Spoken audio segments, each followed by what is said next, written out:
গাভী এবং ষাঁড়। আপনারা জানেন সিরাজগঞ্জের শাহজাদপুর কিন্তু গো সম্পদ সমৃদ্ধ। এই অঞ্চলে প্রায় 4 লক্ষ গবাদি পশু রয়েছে, যেগুলো থেকে প্রতিদিন প্রায় 5 লক্ষ লিটার দুধ কিন্তু সংগ্রহ হয়ে থাকে, যে দুধগুলো রাষ্ট্রায়ত্ত প্রতিষ্ঠান মিল্কভিটা সহ বিভিন্ন যে বেসরকারি দুগ্ধ সংগ্রহকারী প্রতিষ্ঠানগুলো রয়েছে সেগুলোর মাধ্যমে কিন্তু দেশের বিভিন্ন প্রান্তে পৌঁছে যায়। তবে আমরা বরাবরই দেখেছি যে এই অঞ্চলের যারা খামারি রয়েছেন তাদের গবাদি পশুর উৎপাদিত যে দুধ, এই দুধের মূল্য নিয়ে কিন্তু বরাবরই একটি অভিযোগ করতে শোনা যায়। পাশাপাশি ভ্যাকসিনেশন, জাত উন্নয়ন সহ কিছু সমস্যাও সম্মুখীন হয়ে থাকেন। আমরা কথা বলবো আজকের এই অনুষ্ঠানের যিনি আয়োজক, শাহজাদপুর উপজেলা প্রাণী সম্পদ কর্মকর্তা ডক্টর মোহাম্মদ বেলাল হোসেন, তার কাছ থেকে আসলে জানার চেষ্টা করবে যে এখানে শাহজাদপুর আসলে গবাদি পশু পালনের জন্য বিখ্যাত। আমরা জানি যে এই অঞ্চলে পর্যাপ্ত পরিমাণ গবাদি পশু রয়েছে।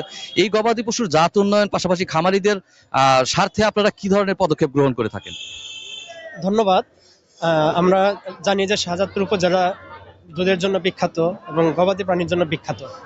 তো আমরা জাত উন্নয়নের জন্য আমরা আমাদের প্রাণী সম্পদ দপ্তর থেকে উন্নত জাতের গাভীর বীজ, হলিস্টিন ফ্রিজিয়ান জাতের গাভীর বীজ আমরা দিয়ে থাকি এবং প্রায় ভালো জাত যেটা সেই জিনিসটি আমরা এখান থেকে দিয়ে থাকি। এর সাথে আমাদের খামারিরা যেন কম খরচে কিভাবে বেশি লাভবান হইতে পারে এই জন্য উন্নত জাতের ঘাস, জারা ঘাস, CO4, পাকচং, এই জাতের ঘাসের কাটিংগুলি আমরা খামারিদেরকে বিনামূল্যে দিয়ে থাকি। সেই সাথে খামারিরা যেন আমাদের দুধের পণ্যের ন্যায্য মূল্য পায় এবং দুধের ন্যায্য মূল্য পায়, সেই জন্য দুগ্ধ জাতীয় পণ্য যেন তারা উৎপাদন করতে পারে এবং ভ্যালু এডিশন করতে পারে পণ্যের। এর জন্য তারা কিভাবে ঘি বানাবে, কিভাবে চিজ বানাবে, কিভাবে লাবাং বানাবে, কিভাবে মাঠা বানাবে, এই বিষয়ে তাদেরকে আমরা দক্ষ করে গড়ে তোলার জন্য তাদেরকে আমরা বিভিন্ন বিষয়ে প্রশিক্ষণ দিয়ে থাকি। এমনকি আমাদের প্রাণী সম্পদ দপ্তর থেকে তাদেরকে প্রায় 12 জন উদ্যোক্তাকে আমরা 11,50,000 টাকা করে আমরা তাদেরকে অনুদান দিয়েছি, যেন তারা তাদের ব্যবসাটিকে বড় করতে পারে সেই জন্য।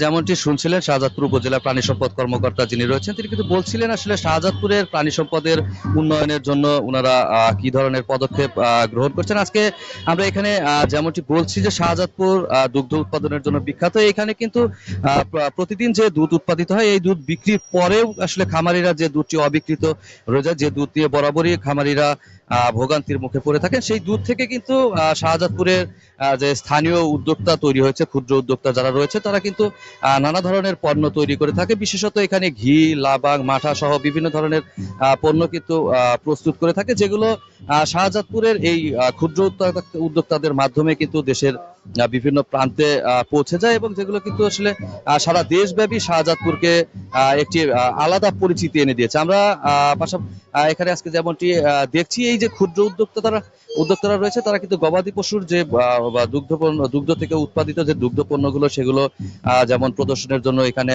স্টল সাজিয়েছেন। পাশাপাশি অন্যান্য যে প্রাণী বিভিন্ন বন্য প্রাণী রয়েছে সেগুলো কিন্তু এখানে প্রদর্শন করা হচ্ছে। পাশাপাশি গবাদি পশুর গোখাদ্য হিসেবে কিন্তু শাহজাদপুরে বাথান ভূমি রয়েছে। সেই বাথান ভূমিতে মূলত মিল্কভিটার আওতাধীন যে খামারিরা তাদের যে গবাদি পশুগুলো সেগুলো লালন পালন করা হয়। মিল্কভিটার বাইরের যে খামারিরা রয়েছে তারা কিন্তু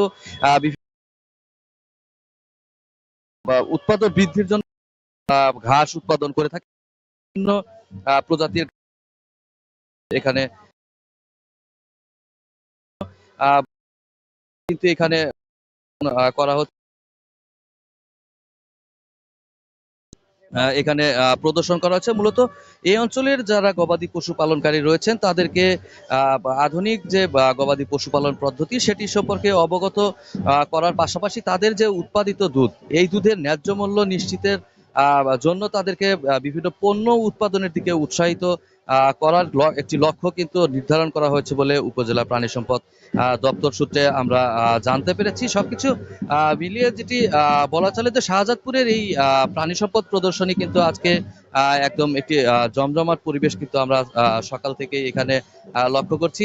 আপনারা দেখতে পাচ্ছেন এখানকার যারা স্থানীয় উদ্যোক্তা রয়েছে তাদের উৎপাদিত যে পণ্যগুলো সেগুলোর পসরা সাজিয়ে কিন্তু বসছেন যারা বা উদ্যোক্তা রয়েছেন তারা। পাশাপাশি বা আরেকটি বিষয় যে সিরাজগঞ্জের শাহজাদপুরের যে গবাদি পশুপালনকারীরা তারা কিন্তু গোখাদ্য হিসাবে বর্তমান সময়ে আমরা যেমনটি গত সর্বশেষ বর্ষা মৌসুমে যেটা দেখেছি যে বা সাইলিস নামক যে একটি খাদ্য বর্তমানে কিন্তু এই অঞ্চলে ব্যাপক প্রসার লাভ করেছে। এটি কিন্তু সরকারি বেসরকারি উদ্যোগে প্রস্তুত করা হচ্ছে এবং খামারিদেরকে কিন্তু এই খাদ্য গবাদি পশুকে খাওয়ানোর জন্য নানাভাবে উৎসাহিত করা হচ্ছে।